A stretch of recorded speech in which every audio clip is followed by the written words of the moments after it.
Ang mabuting balita ng Panginoon ayon kay San Lucas. Papuri sa iyo, Panginoon.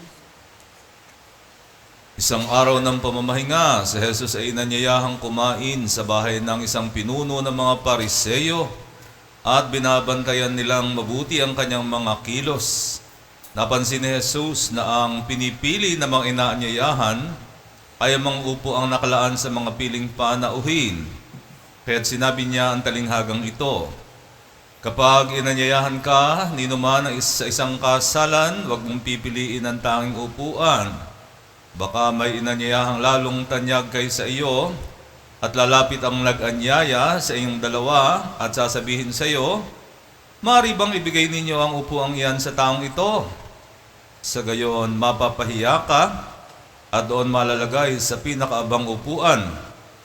Ang mabuti, kapag naanyayahan ka, doon ka maupo sa pinakaabang upuan. Sapagkat paglapit na nag-anyaya sa iyo, ay kanyang sasabihin, kaibigan, dito ka sa kabisera. Sa gayon, nabigyan ka ng malaking karangalan sa harapan ng mga panauhin. Sapagkat ang nagpapakataas ay ibababa at ang mga nagpapakababa ay itataas. Sinabi naman ni Jesus sa nag-anyaya sa kanya, kapag naghahanda ka, huwag ang mga kaibigan mo, mga kapatid, mga kamag-anak o mayamang kapitbahay ang aanyayahan mo, sapagkat aanyayahan ka rin nila. At sa gayon, nagantihan ka nila. Kaya kung ikaw ay naghahanda ng isang malaking salo-salo, ang mga pulubi, mga pingkaw, mga pilay at mga bulag ang aanyayahan mo, hindi sila makagaganti sa iyo. At sa gayon, magiging mapalad ka, gagantihan ka ng Diyos sa muling pagkabuhay ng mga banal.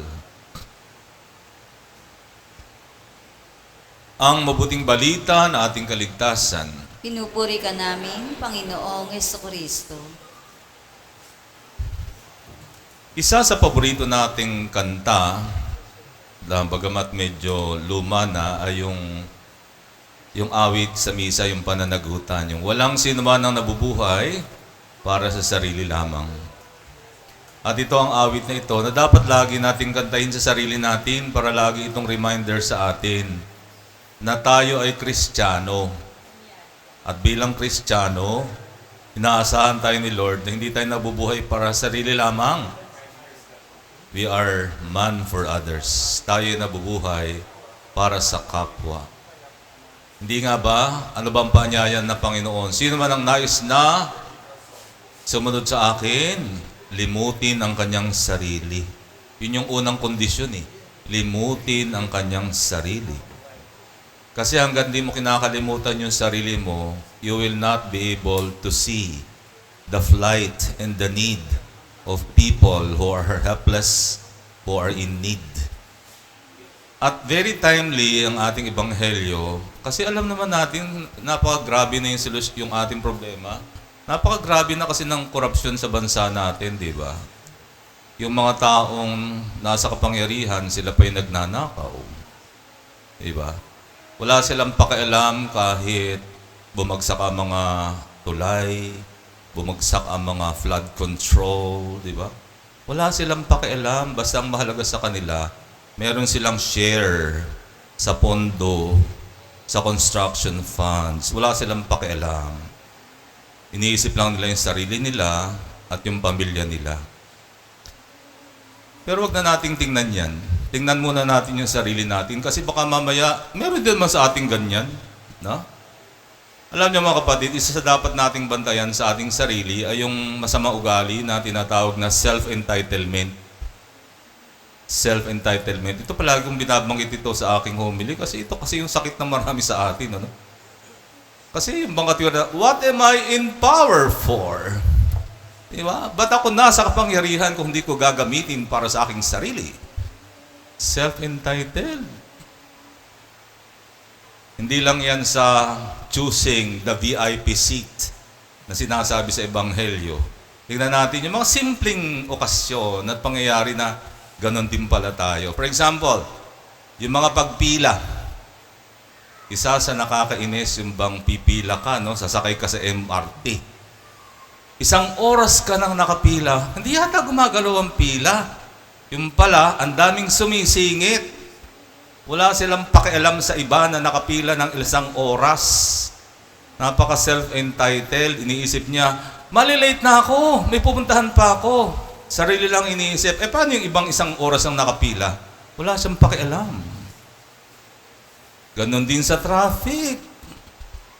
Di ba? Ang dami nating mga driver na red na nga, magka-counterflow pa.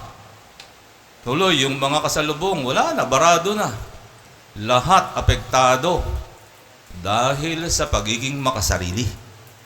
Dahil sa pagiging self-entitled. Alam niyo mga kapatid, yan ang napakasama nating ugali. No? Napakasama. Feeling mo kasi VIP ka eh. Mali yun. Mali. Huwag nating tingnan na sa ating sarili na mas mahalaga sa kaiba. No, hindi ka mas mahalaga sa iba. Sa mata ng Diyos, pantay-pantay lang tayo. Huwag mong itaas yung sarili mo.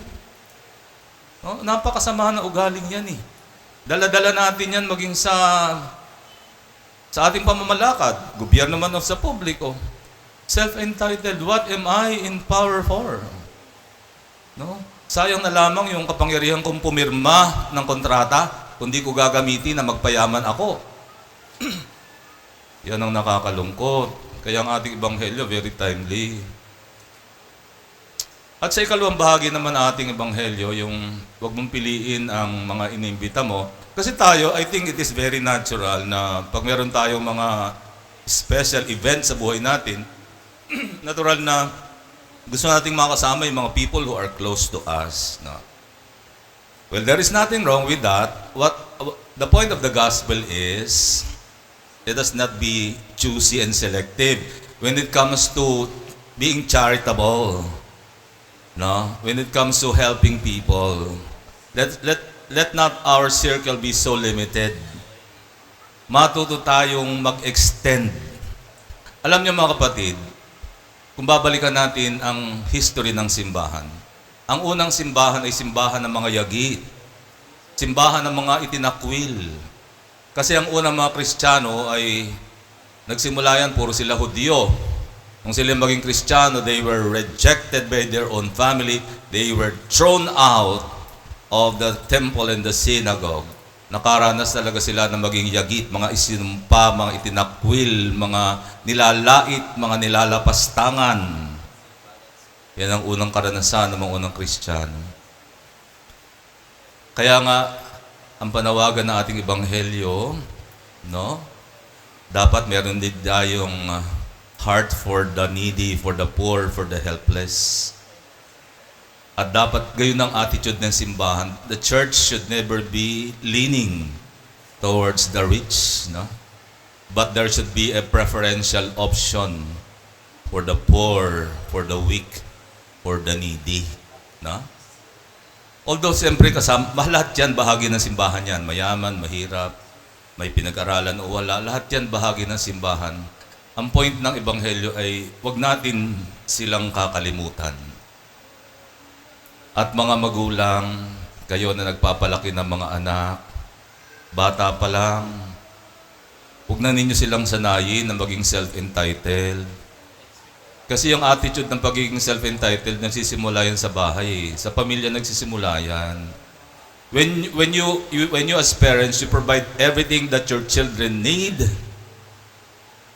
marireinforce yan sa isip nila, ako ang sentro ng pamilyang ito. Ako ang sentro ng pamilyang ito. At ang aking mga magulang, nabubuhay sila to give all my needs. Kasi lumaki silang ganun eh. You provide all their needs. Lahat ng hingin nila, pinoprovide mo. Kaya mo naman eh. Yan, lumalaki silang self-focused, self-absorbed, walang other consciousness, wala silang pakialam sa iba. Kasi ganun sila pinalaki. Sarili lamang iniisip. Dala-dala nila yan, maging paglabas nila at pagtatrabaho nila, sarili lang iniisip nila. No, they always think of their wants, what they want. Not what they need, but what they want.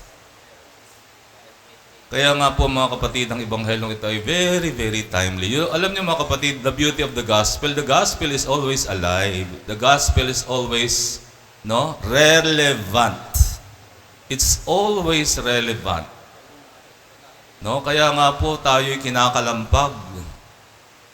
Kinakalampag tayo ng Ebanghelyo kasi yung ating problema naman tayo rin may kasalanan Sisilsahin natin ng gobyerno, sino bang bumoto sa kanila? Sino bang pumili sa kanila? Hindi ba tayo? Bakit tayo pumipili ng korap? Bakit tayo pumipili ng nagnanakaw? Sasabihin natin, ay Father, hindi po namin alam na ganun. Aba, ba't di mo inalam? Tagal-tagal ng campaign period ng mga yan, ba't di ka nag-research? Natural lahat yan, sasabihin nila magaling sila, tapat na maglilingkod, honest sila. Natural, ganun lahat sasabihin nila. Hindi tayo dapat naniniwala lamang sa salita. Dapat tayo nagre-research. Kailan kaya tayo matututo, Kaya nawa ang Ebanghelyong ito sa atin magsimula. Kung nais nating magbago ang ating lipunan, ating bayan, sa atin magsimula. Tumayo tayo at pahig natin ating pananampalataya. Sumasampalataya ako